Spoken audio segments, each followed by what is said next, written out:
নাগরাকাটায় বিজেপির সাংসদ খগেন মুর্মু, বিজেপি বিধায়ক শঙ্কর ঘোষ সহ অন্যান্য বিজেপি নেতৃত্বের উপর হামলার প্রতিবাদে গঙ্গারামপুরের ঠ্যাঙাপাড়ায় পথ অবরোধ কর্মসূচি পালন করল বিজেপি।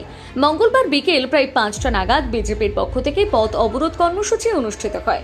এদিনের কর্মসূচিতে উপস্থিত ছিলেন বিজেপির দক্ষিণ দিনাজপুর জেলার সহ সভাপতি প্রদীপ সরকার, গঙ্গারামপুর শহর মণ্ডল সভাপতি বৃন্দাবন ঘোষ সহ অন্যান্য বিজেপি নেতৃত্ব। পুলিশের কড়া নিরাপত্তার মধ্যে প্রায় 10 থেকে 15 মিনিট ধরে চলে পথ অবরোধ কর্মসূচি।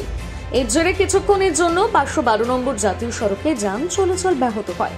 এই বিষয়ে বিজেপির জেলা সহ সভাপতি প্রদীপ সরকার জানান, নাগরাকাটায় যে ঘটনা ঘটেছে, আমাদের সাংসদ খগেন মুর্মু এবং আমাদের যে বিধায়ক, শিলিগুড়ির বিধায়ক, তার উপর যে বর্বরচিত যে হয়েছে, অত্যাচার হয়েছে তৃণমূলের হামাত বাহিনীর দ্বারা, তারা গিয়েছে দুর্গত মানুষের পাশে দাঁড়ানোর জন্য, অথচ তারা সেখানে ত্রাণ করতে দেবে না। অর্থাৎ দুর্গত মানুষ আরও দুর্গত থাক, আর আমরা গিয়ে অর্থাৎ তৃণমূল গিয়ে রাজনীতি করুক, দিদি গিয়ে সেখানে রাজনীতি করুক, তাদের দ্বারা তারা যেন উদ্ধার না হয়, আর দিদি যেন একমাত্র উদ্ধারকর্তা হয়, তার জন্যই তিনি এইভাবে তার অনুপ্রেরণায় এই হারমাত বাহিনীর মধ্যে তারা এই রোহিঙ্গা আর এবং বাংলাদেশ থেকে আসা মুসলিমরা এইভাবে আমাদের সাংসদ এবং শঙ্কর ঘোষের উপর অত্যাচার করেছে। তার প্রতিবাদে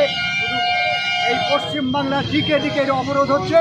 আজকে তার সঙ্গে সঙ্গতি রেখে ঠ্যাঙাপাড়াও তো আমরা অবরোধ করলাম। এরপরে যদি যারা আমরা যে এফআইআর করেছি তাতে এখনও কারো অ্যারেস্ট হয়নি, যদি এখনও অ্যারেস্ট না হয় দুষ্কৃতিকারী এবং হাতমাত বাহিনীরা, তাহলে আমরা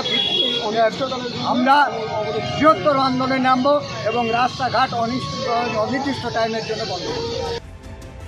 গঙ্গারামপুর থেকে বিশেষ প্রতিবেদন, নিউজ টুডে।